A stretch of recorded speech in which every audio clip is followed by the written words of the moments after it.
Buenas tardes a todos. ¿Cómo están? Nativos digitales. Esa es como la primera parte que uno tendría que resolver aquí. ¿De qué estamos hablando? ¿Sí? Si fuéramos a ser muy estrictos con la definición de qué es un nativo digital, realmente es una persona que ha nacido con la existencia de Internet. ¿Bien? La mayoría de los que estamos acá fuimos introducidos a Internet de una manera tardía en nuestra vida. Lo conocimos, ya sea en el colegio, en la universidad, en el trabajo o en algún otro ambiente de la vida. Pero los nativos digitales tienen unas características diferentes, porque para ellos la vida asociada a la tecnología es parte del diario. Ellos no sienten que porque una solución utilice algo, digamos, digital entre comillas, una aplicación, un sitio web, un video, cualquier otro tipo de solución que represente el uso de tecnologías digitales, entonces es innovador. No es así. Ellos nacieron con esto. Lo esperan, lo usan, están familiarizados con esto. No tiene ninguna relevancia extraordinaria para ellos. Y ese cuento que tenemos o esa tendencia que tenemos de llevar de lo físico a lo digital para ellos no es relevante. ¿Por qué? Porque su vida ha nacido y seguirá hacia adelante asociada a la tecnología y a lo digital. Entonces, ¿qué retos tiene encantar a ese público?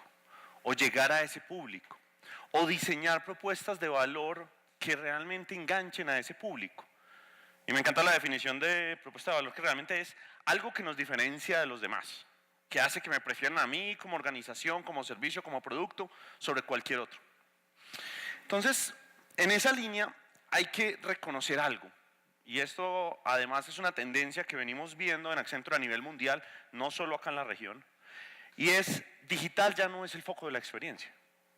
Hasta hace muy poco todo era digitalicemos el servicio, digitalicemos la empresa, hagamos transformación digital, y aunque ahorita voy a hablar un poquitín de transformación digital asociada en este contexto, ya no es ese foco.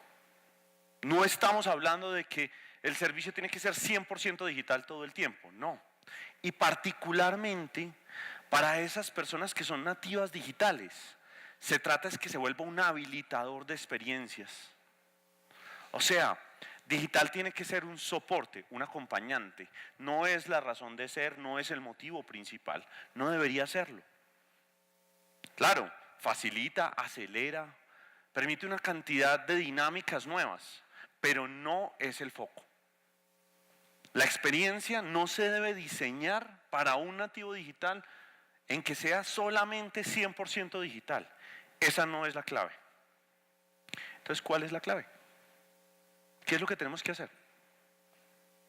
¿A qué deberíamos apuntarle?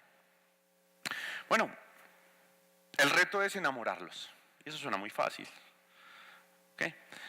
Y para los que han enamorado a alguien, saben que no es nada sencillo. Cuando uno se acerca a enamorar a alguien, ¿qué es lo primero que tiene que hacer? Es conocerlo, ¿verdad? Es saber qué le gusta. Es saber qué lo mueve, qué lo apasiona. Más temprano nos hablaban un poco acerca de generar felicidad y de generar pasión en los equipos y de ser un poco más humanos. Y eso significa que gran parte del parado que debemos tener frente a cómo abordamos el tema, frente a esos clientes y a esos nativos digitales, también tiene que ver con conocerlos, entender qué los mueve, cómo interactúan. Y ahorita decíamos que estábamos mencionando que no es el foco de la experiencia el ser 100% digital. O sea, los productos y servicios, y particularmente en nuestra industria, no deben ser enfocados solamente en lo digital, tienen que ser enfocados en darle al cliente algo que lo enamore. Ahí hay un reto adicional. Hay un concepto que utilizamos a nivel mundial muy fuerte, que tiene que ver con la expectativa líquida. Y la expectativa líquida no es otra cosa diferente a que las personas nos hacemos expectativas con base en las experiencias que tenemos. Eso significa que nuestra expectativa de interacción con un producto, por ejemplo, de crédito, no está dada por cuál ha sido el mejor producto de crédito que nos han dado, la manera más frágil como nos han atendido, la velocidad más rápida con la que hemos logrado abrir un crédito. No, tiene que ver cómo nosotros hemos obtenido servicios en cualquier otra industria. Entonces, por eso es que las personas todo el tiempo hablan de la uberización de diferentes industrias. Entonces, la uberización de un tema de pagos o la uberización de la belleza. En fin, aplicar un estándar que creó Uber en términos de interacción, intermediación y de facilidad de uso a un producto o servicio. Pero ese es solo un ejemplo. Entonces, llenar la expectativa líquida de esos nativos digitales es el reto, porque sus expectativas hoy pueden ser unas, y en cuestión de un par de días, después de que tienen una interacción que los enamora con cualquier otro producto o servicio que no tiene nada que ver con el sector, cambia, sube.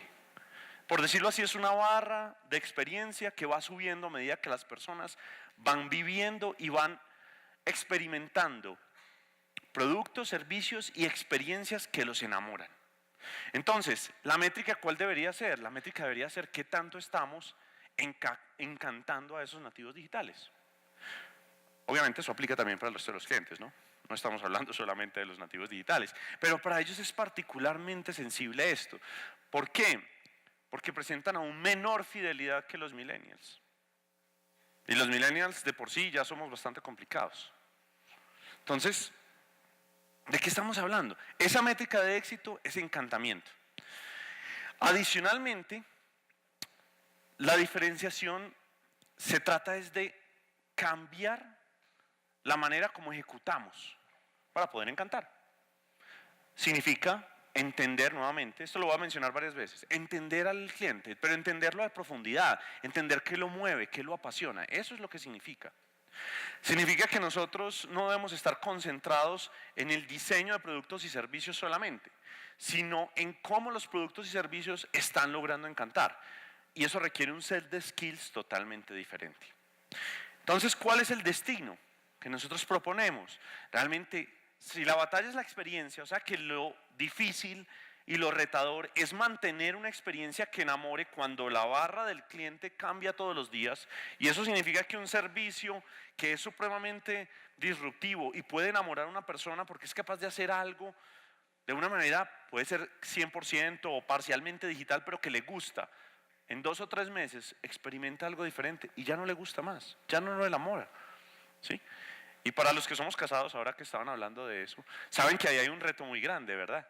Cuando uno tiene que enamorar y continuar enamorando a la misma persona, significa que necesita cambiar todo el tiempo. Y por eso ese destino son los servicios vivos, que sean capaces de reinventarse y de mejorar esa experiencia, cambiándola para enamorar y para alcanzar esa barra que es difícil de alcanzar, casi que inalcanzable, porque todo el tiempo sube y cambia y migra a medida que las personas experimentan cosas nuevas. Entonces, no es suficiente con crear algo que le guste a alguien. ¿Okay? Tenemos que crear experiencias que las personas amen. Y ese es el foco. Si algo se quieren llevar de este rato que vamos a estar aquí conversando es eso. ¿Qué tenemos que hacer para diseñar productos y servicios que las personas amen, que las enamoren? ¿Cuándo fue la última vez que se enamoró de alguien? ¿Qué fue lo que lo hizo enamorarse de esa persona? ¿La manera como lo trataba? ¿O de pronto la manera como se comportaba frente a otros? Algo lo hizo enamorarse de esa persona. Pero eso no es lo que probablemente lo hizo mantenerse enamorado de esa persona. Es más, puede que ya ni siquiera ame a esa misma persona. Entonces, ¿dónde está el reto? Nuevamente, está en ser capaces de adaptar esas experiencias para que continuamente hagan que esas experiencias sean amadas por los usuarios, por los clientes. Ahí está el reto. Voy a poner un ejemplo muy sencillo de algo que es amado basado en algo muy básico, que es la simplicidad. Para la mayoría que están acá es común el uso de los sistemas masivos de transporte, y la mayoría de los sistemas masivos de transporte en el mundo utilizan algún tipo de tarjeta de pago. Aquí en Bogotá funciona el Transmilenio con una tarjeta de proximidad. ¿Ok? ¿Qué pasó? Hace algún tiempo se hizo un cambio en la experiencia para usar tarjetas de bancos y no solo de bancos, pero primariamente de bancos, para acelerar el pago y el acceso al sistema masivo de transporte. Eso significa que yo puedo, para los que no son de acá y no están contextualizados, puedo tomar la tarjeta de mi banco, que tiene una alianza con ese medio de transporte, y acercarme al torniquete para pasar y acceder al sistema de transporte y acercar simplemente la tarjeta de mi banco. ¿Okay? Y con eso que se haga un débito automático de mi cuenta y poder acceder al sistema. ¿Qué significaba eso? En términos de cambio de experiencia, piénsenlo desde el usuario final. ¿Cuáles son los pasos que una persona tiene que hacer para acceder a un sistema de transporte que tiene ese tipo de tecnología? Bueno, tiene que tener o efectivo o algún medio de pago, hacer una fila, hablando de las filas que queremos evitar, hacer una fila larga para cargar el dinero en ese medio, o comprar el medio si no lo tiene, pagarlo, hacer otra fila para entrar al medio de transporte y eso repetirlo cada cierto tiempo. No tiene manera de escapar a eso. Algunos medios de transporte, incluso aquí en Colombia, han tratado de habilitar la experiencia de recarga a través de medios digitales. ¿Sí? Y hoy veía en una red social una crítica a uno de esos medios de transporte porque aunque puedes cargar digitalmente, tienes que ir a algún punto físico a validar esa carga de tu tarjeta de acceso. No tiene sentido, ¿verdad? Pero entonces, aquí para volver al ejemplo que tenemos, es solo un ejemplo de cómo pensar en qué le hace a un cliente tener una experiencia que lo enamore puede facilitar la vida de ese cliente, pero adicionalmente, que es lo importante para todos los que estamos aquí, generar un impacto directo en el negocio. Entonces, ¿qué hicieron? ¿Sí? Se hicieron alianzas y ahora con ciertos bancos se puede hacer el pago del sistema de transporte directamente con mi tarjeta del banco. ¿Cuál fue el resultado de eso? ¿Y cuál es la base? La base es añadirle simplicidad al usuario. El usuario ya no tiene que ir a un medio, a un punto de carga o de compra de la tarjeta, no tiene que cargar otra tarjeta, que quizás es una de las ventajas más importantes. No tiene que hacer recargas de ningún tipo, simplemente tiene su tarjeta y con tal de que tenga un saldo puede entrar y utilizar el sistema de transporte. ¿Cuál fue el resultado para el negocio? Y esa es la parte interesante. Los usuarios, a medida que usan ese medio alternativo, lo aman. Se enamoran de ese medio porque les facilita la vida. Solo por eso. ¿Y qué sucedió? Bueno, esos bancos en promedio tuvieron un aumento de uso de la tarjeta del 30%. ¿Por qué? Porque genera una diferenciación en la billetera del usuario. Cuando un usuario saca una tarjeta, tiene su billetera con 3, 4 diferentes tarjetas, pero hay una tarjeta que siempre usa todos los días para ir a trabajar, para usar el medio de transporte. ¿Qué sucede? Es capaz de pasar y simplemente se acerca más a esa tarjeta. Eso significa que utiliza más la tarjeta, eso significa que se acerca más a ese banco. Estoy dando solo un ejemplo de un producto o un servicio que enamora a un usuario que no es 100% digital. ¿Okay? Que lo que hace es ponerse en lo que el usuario usa, entender qué es lo que el usuario hace. Una persona que utiliza un medio de transporte masivo lo utiliza casi todos los días y representa tiempo, esfuerzo, una cantidad de cosas que normalmente no son muy buenas. Facilitarle un poco la vida tiene un impacto directo en el negocio. Este ejemplo es simple para dejar afianzado ese concepto, que enamorar y hacer un esfuerzo por diseñar y construir experiencias que enamoren genera un impacto directo en el negocio. Bueno, todo eso está muy bueno, ¿no? Pero la pregunta siempre es, ¿cómo logramos eso? ¿Cómo hacemos para diseñar experiencias que las personas amen? No es tan sencillo. Nuevamente, no fue tan sencillo enamorar a alguien. O no es tan sencillo. Entonces, la pregunta era, y en alguna discusión teníamos ahora, incluso más temprano, transformación digital. Transformar digitalmente una organización para lograr eso. Bueno, eso es importante, definitivamente. Transformación digital realmente implica aprovechar la tecnología para cambiar la manera como vamos al mercado y cambiar la manera como operamos para aumentar margen y aumentar o alcance a nuevos mercados o penetración del mercado. En fin, pero realmente implica algo que también estaban hablando más temprano y es transformar el negocio. En otras palabras, iterar el modelo del negocio a medida que lo apalancamos o lo aprovechamos o creamos nuevos modelos de negocios, nuevos productos y servicios que enamoren utilizando tecnología. Y claro, esto es muy útil, pero no es suficiente. No es suficiente. Y particularmente en esta industria no es suficiente, porque nosotros tenemos una característica muy interesante en nuestra industria, y es que nosotros ya utilizamos muchísimo la tecnología. Si nos comparamos con todas las demás industrias de la región, utilizamos mucho más la tecnología que la gran mayoría de las industrias. Entonces, ¿qué más necesitamos? La invitación que les hago es volver a lo básico. El foco es el cliente. Y si para esos nativos digitales lo que necesitamos es enamorarlos, eso significa que nosotros lo que tenemos que hacer es entender mejor al cliente. Y vuelvo y digo algo que ya he dicho con esta sería la cuarta vez. Entender qué lo apasiona, qué lo enamora, qué lo mueve. Para eso, lo que tenemos que hacer es desarrollar una capacidad al interior de las organizaciones. Y esa capacidad es de enamorar a ese cliente. Eso significa entenderlo. Literalmente esto significa desarrollar una capacidad antropológica, o apoyarnos en algún aliado, hay muchos, de entender a ese cliente. De ir, ponernos en los zapatos de él. Ahí hay herramientas que muchos de ustedes conocen, por no decir todos. Entender cómo se levanta, se organiza, se estructura un Customer Journey a través de todo el proceso de interacción de un cliente. Entender, por ejemplo, el Customer Journey de ese cliente de transporte fue supremamente útil para diseñar ese cambio o ese ejemplo. Entonces, la capacidad de entender al cliente desde el antropológico es crítico.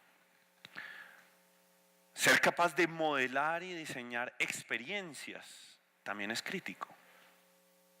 Entonces, si lo que necesitamos y el centro de este rato es la propuesta de valor para nativos digitales, es una propuesta de valor que los enamore, ¿de qué estamos hablando aquí? Es entender qué los mueve, qué los apasiona. Eso significa ser capaz de diseñar, iterar. Más temprano nos hablaban, y fue muy, digamos, bastante abridor de ojos, por no decirlo de otra manera, el que cómo nosotros debemos iterar la manera para diseñar un producto o un servicio de manera escalonada, rápida y con la habilidad de fallar.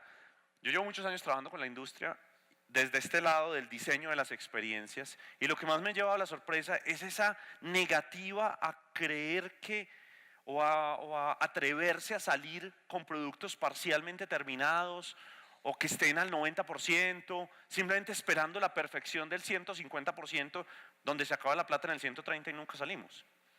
¿Sí? Entonces, esa capacidad de modelar y diseñar experiencias y servicios y probarlas frente al mercado es crítica. Y el tercer pilar es la innovación. ¿De qué estamos hablando con la innovación? Con la innovación estamos hablando de cambiar la manera como trabajamos al interior. ¿Okay?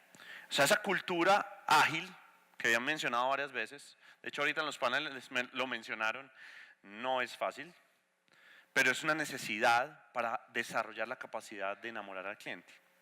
¿Por qué? Porque el enamoramiento no es una cosa de un solo punto.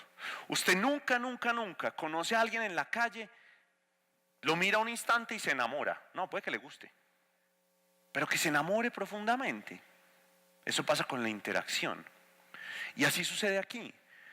Entender cómo diseñar esas experiencias y servicios tiene que ser alrededor de desarrollar la capacidad y al mismo tiempo ser capaz de innovar constantemente esos productos y esos servicios. Entonces, cuando hablamos de innovación, estamos hablando de la cultura de innovación alrededor de las organizaciones, al interior, de las áreas de innovación que también apoyan el desarrollo de esas culturas y mueven algunos proyectos, sobre todo en nuestra experiencia de transformación del modelo de negocio. Es muy típico que las áreas al interior de las organizaciones tengan innovación dentro del área, pero las grandes innovaciones que implican cambios en el modelo del negocio, por lo general necesitan un área de innovación o un proceso de innovación formal. Ahora, cuando decimos innovación abierta, ¿de qué estamos hablando? Venture Scanner, que me imagino que la mayoría conocen, que monitorean bastante de lo que pasa alrededor de la innovación y de las startups, particularmente alrededor de las fintech, nos muestra algo muy interesante, y es cómo viene creciendo la cantidad de exits. Exit finalmente es una startup que o es adquirida, comprada o sale al público, ¿sí? A la bolsa. Y lo que vemos es que sigue en aumento, ¿okay? Aunque la cantidad de dinero a nivel mundial ha disminuido o disminuyó del 2016 al 2017. ¿Esto qué nos muestra? Porque eso de la disminución del dinero que les estoy mencionando no es en la región. En Latinoamérica es al contrario. Seguimos todavía en expansión. Particularmente México es un ejemplo muy interesante, donde más o menos el 70% del dinero que se invierte en innovación, en startups en general, es para fintechs. Entonces, ¿esto qué nos muestra? Que hay un ecosistema muy rico y acá hemos visto muchos.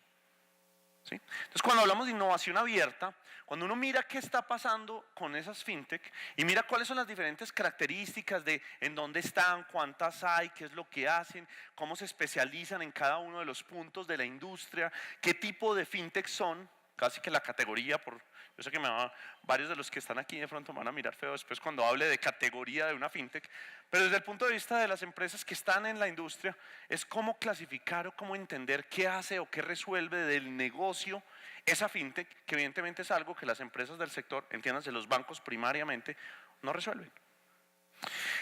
Entonces, cuando miramos esas categorías, lo que hablamos de innovación abierta es lo que estaban hablando ahorita en el panel que acabo de cerrar.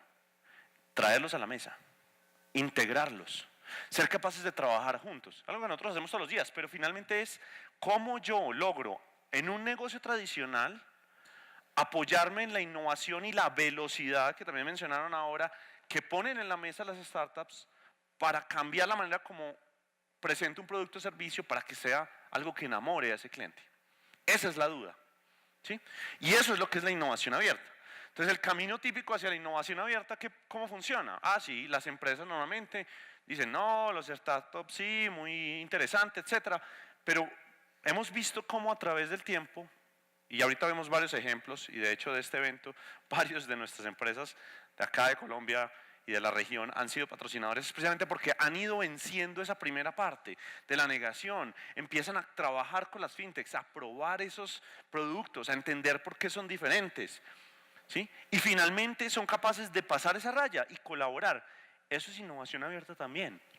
Innovación abierta es romper la barrera de la organización y traer de afuera aliados que me ayuden a innovar cómo yo o opero el negocio o desarrollo productos y servicios. Eso es innovación. Los aliados no solo son startups, también pueden ser universidades, etc. Entonces, ¿la invitación cuál es? La invitación es aprovechen la innovación abierta como un acelerador del diseño de experiencias que enamoran a los usuarios. Y hagan lo anterior que estamos mencionando ahorita. Desarrollen la capacidad al interior de entender a los clientes y de diseñar productos y servicios que los enamoren. Cuando juntamos esas tres cosas, que eran esos tres pilares que estábamos viendo ahorita, ahí es donde se produce esa magia, la magia de enamorar a alguien. Ahora, obviamente la innovación abierta no es algo romántico. Estamos hablando de algo que requiere una estructura, que requiere una administración, que requiere un cambio en la manera como trabajamos. Ahorita en los paneles y en algunos puntos que hemos discutido, se notaba cómo se necesitaba como una manera alterna de trabajar con las startups. ¿Por qué? Porque con las startups necesitamos una manera que sea más flexible, ¿sí? Ahorita me lo mencionaban, cómo yo paso del A al B, del B al C, ¿sí? Todos sabemos que es el B, ¿okay? Esos procesos que tenemos muchas de las organizaciones grandes, ¿cómo logramos acelerar ese proceso? ¿Y cómo logramos trabajar en un ecosistema y en un centro de desarrollo y en una interacción de administrar y trabajar con esas startups? De eso se trata. Entonces, la innovación abierta en una organización no es algo accidental, es algo diseñado, que necesita una arquitectura, pero tiene un potencial grandísimo. Entonces, ¿por qué acelera? Ya mencionamos el tema de la cultura. ¿Acelera qué? El cambio. No es algo de corto plazo, ¿sí? La mayoría de las historias de interacción grandes entre las fintech y otras empresas del sector no es de 2, 3 o 6 meses. Estamos hablando de proyectos a 2, 3 años, donde se ve el valor desde el principio, pero el valor grande se capta en el mediano plazo. Y lo que siempre debería buscar es una disrupción del mercado. Porque ¿qué no enamora? Más de lo mismo no enamora. Eso nunca enamora. Tiene que ser diferente, tiene que ser disruptivo. Si no, no enamora. Si no es más de lo mismo, es uno más.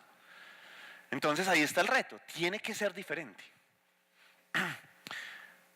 ¿Dudas? Para que aprovechemos estos últimos 4 minuticos. O preguntas.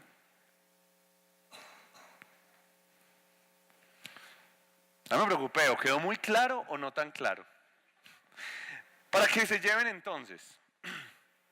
1.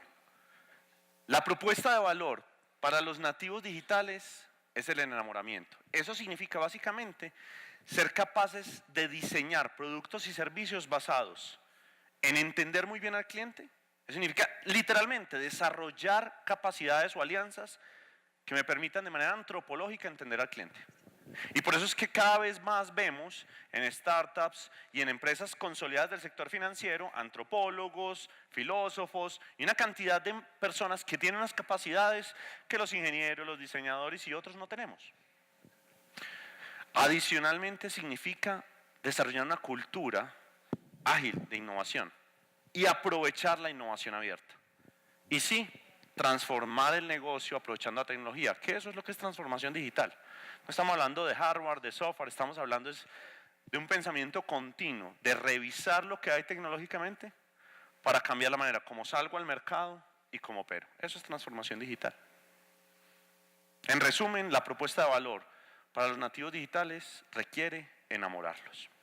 Muchas gracias.